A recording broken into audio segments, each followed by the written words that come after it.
ESPN believes the Las Vegas Raiders need to do this move before training camp starts. I'm Mitchell Renz, host of the Raiders Report, and coming up on today's show, I'm going to tell you exactly what that move is, and then at the end of today's show, I know ESPN gave their 2 cents of what they think that the Raiders should do. No disrespect to ESPN, there's not a single person that works at ESPN that knows the Raiders better than I do, and I think a lot of people that watch this show, I'm going to tell you the top 4 moves that the Raiders need to do because, yes, I agree with this move, but I don't think it is the most important move that the Raiders need to do. So here's what you get to do. You get to go down to the comment section right now, and I want you to guess, or if you want to let me know what you think the number one thing that the Pete Carroll and John Spytek regime needs to do before the Raiders begin training camp. Reminder, the rookies report on the 17th of July. The veterans, they report on July 22nd. My answer is going to be coming up at the very end of today's show. So if you didn't see this article released by ESPN, it was titled,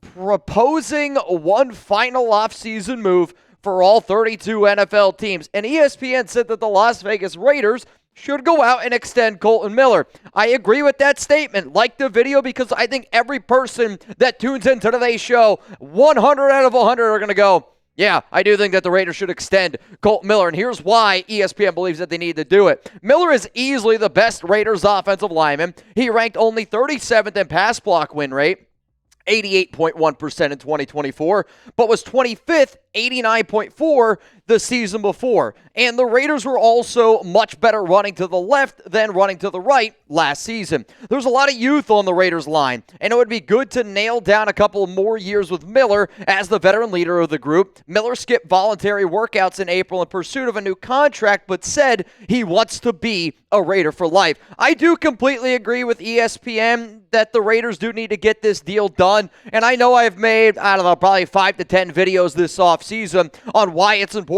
for this regime to give a long-term extension. When I say long-term, a 2-year extension to number 74 there down below. And what's crazy, we got 73 days till football. I was thinking about doing this video yesterday for the number 74, but the fact that we're sitting here on June 26th, and a deal is still not done for Kolton Miller, I don't really know what the holdup is necessarily, so here's what I'm going to do. I hope that Pete Carroll and John Spytek see this video because I do think that the Raiders need to get this deal done. The number one reason, he is still a legit player, and he is still playing at a high level. And, I don't want to hear the numbers before, we'll call him the first few weeks of the season where he was clearly not 100% healthy, dealing with that shoulder injury. And when you look at his 2024 PFF numbers, they're solid numbers. He had an 80.6 overall PFF grade, 13th highest in the NFL last season. He allowed only 1 sack from week 6 to 18. And I know that this regime values the trenches.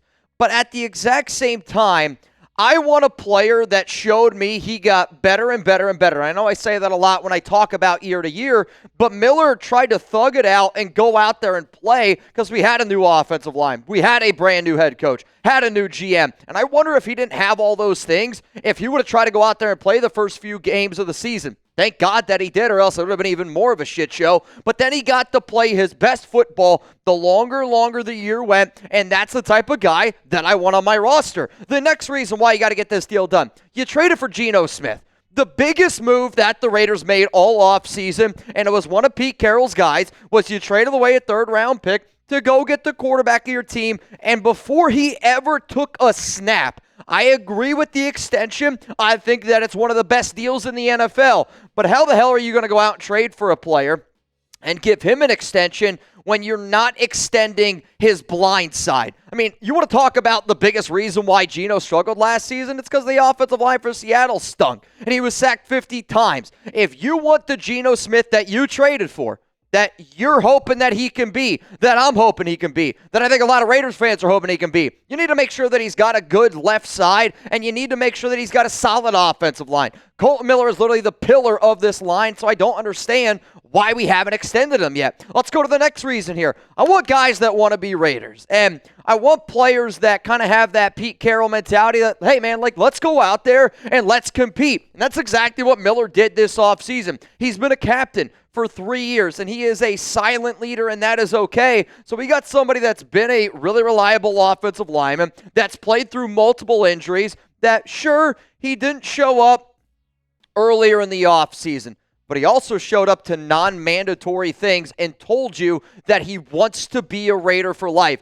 When you bring in a new regime, whether that's Pete Carroll and John Spytek, and you have this plan of, you know what, yeah, we're trying to win right now, but we're also trying to build this thing for the future. I don't know how you look at a player like Kolton Miller and go, yeah, that's not a guy that I want long-term. I want Kolton Miller to be here, and he wants to be a Raider for life, and I think that we need to be able to figure out a way to make that happen.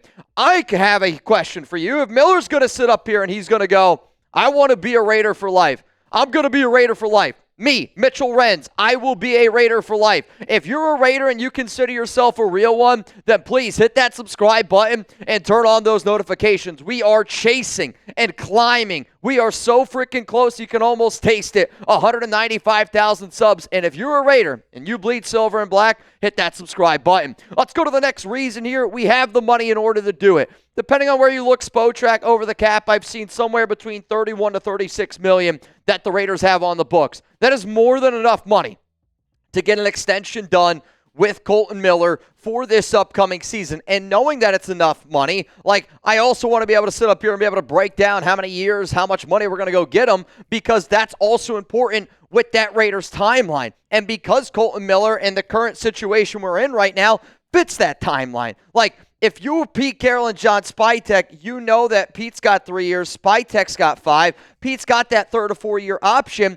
So if I'm sitting up here going, all right, Colton's got basically $12 million this season, $0 million guaranteed, I'm going to offer him a 2-year extension. Probably going to be somewhere around $41 million. 31 of that's going to be guaranteed. It's also based on some previous contracts that have happened in the NFL with offensive linemen at his age, at his skill set, we'll call it. And it ties Miller to Pete Carroll, to Geno Smith, to Max Crosby, because you gave Geno, he's got 3 years on his deal. Max Crosby's got 3 years on his deal. I know he's got more, but he got a 3-year extension.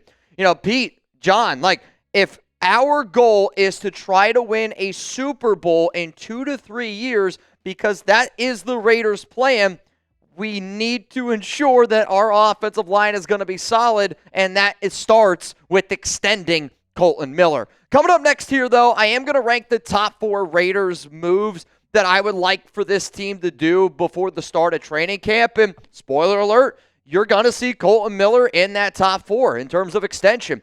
But I don't think it is the number one thing. I don't think it is the biggest thing that this Raiders team needs to do. And quite frankly, when you see the number 2 and we see number 1, I think we're also going to say, yeah, I think that those are pretty high up there. If you do not know, we have a Raiders Fantasy Football League here, and we're going to be announcing the raffle winner on June 30th. Somebody's going to get an opportunity to join a fantasy football league with me and some other Raiders fans out there. Whoever's the Bang MVP, which right now at the time that I'm making this video is Fabian Moreno. But if you want to get in the raffle, it's a $5 super chat while we are live or a $5 super thanks. I will say this. We're running out of days, so if you want a chance to get in, now is your time to do it. Let's go to the moves that I think that the Raiders need to do before training camp. Coming in here at number 4, it's another extension. It's Jakobi Meyers. And essentially everything that I just illustrated about Kolton Miller, I'm going to sit up here and say the exact same thing for Jakobi. He's got $0 million guaranteed on his contract. He's another one of those silent leaders, and when you're trying to build something for the long haul, I want guys that buy into the team. I want big-name NFL players that buy in to the team that they play for, because I'll tell you this, doesn't happen as often as what you see in the NFL in today's day and age. So you give him that 2-year extension. Then he's on the roster from 2025 to 2027. It fits the Raiders' 3 to 4 year plan. Coming in here at number 3, I'm going to go Kolton Miller extension. It is important, and extending both of these players is important. But also at the exact same time, I think that Miller and Jakobi, and maybe I'm wrong for saying this, I'm not too worried that Jakobi doesn't want to be here, and I'm not too worried that Kolton's doesn't want to be here. And maybe the Raiders also know that, which is why the extensions haven't happened yet. I mean, perfect world, Kolton Miller plays on his deal. Perfect world, Jakobi Meyers plays on his deal. I don't know what the world is right now, but I do think that Miller and Jakobi fit that bill of that long-term plan. Let's go to number 2 here. This one's a little bit of a new one. I'm going to say restructure Christian Wilkins' contract. To me, something's got to happen with Wilkins. Either The Raiders got to come out and say, hey, this is exactly what we are dealing with. And if you know exactly what you're dealing with, you can plan a little bit more accordingly. But the Raiders have already restructured Wilkins' contract one time. It's why he has the void years. I believe it's in 2028 or it's in 2029.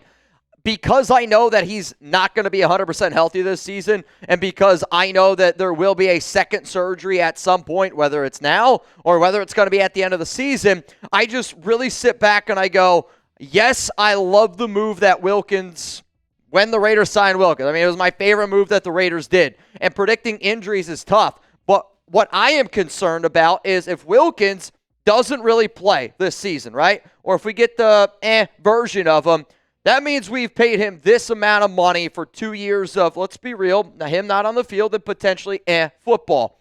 Then, yeah, you got to buy into a guy coming off another surgery who hasn't really shown you that he's been worth the money, and now you're going to pay him $37 and $33 in 2026 and 2027. In 2028, he's not on the roster. Again, that's that void year. But the reason why I am okay with restructuring that contract is because salary cap goes up, and the brand new TV rights are going to come out in the NFL in the year 2028. So again, that salary cap is going to skyrocket. If you're the Raiders, I honestly would add another void year, maybe 2 in 2029 and 2030. I almost said 2020 and 2030. That way you can make your goal of 2026 and 2027 of chasing that Super Bowl ring a little bit more tangible, because right now it's going to be really hard sell with Wilkins at these two price tags. If he's healthy, I think he's worth it. But again, that's a high price tag for somebody who really might not be playing all that much. Let's go to number one here, and I'm going to say sign secondary help.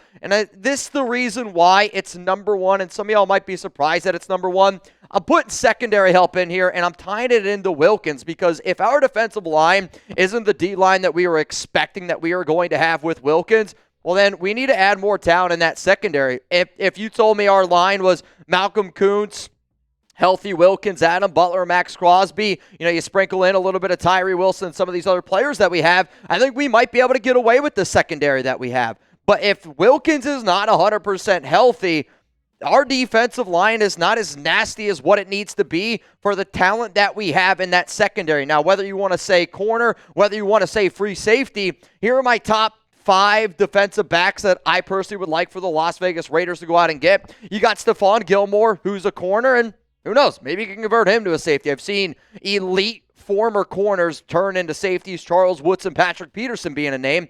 Quandre Diggs at safety, nickelback Mike Hilton, and then the top 2 options are Julian Blackmon and Justin Simmons, because I personally feel that free safety is the biggest need for the Las Vegas Raiders. Now, I know we have plenty of time to get the Kolton Miller extension done. I know we have plenty of time to get the Jakobi Meyers extension done. But I'm the type of person where if you know you got to get shit done, let's just freaking get it done already. If you haven't gotten this done, hit that subscribe button, turn on those notifications, and I will see you guys later, depending on when you watch this video. I'm going to be going live every single Monday and Friday for Madden Sims, and every Tuesday and Thursday at 4 p.m. Eastern Time, breaking down a normal live Raiders Report show.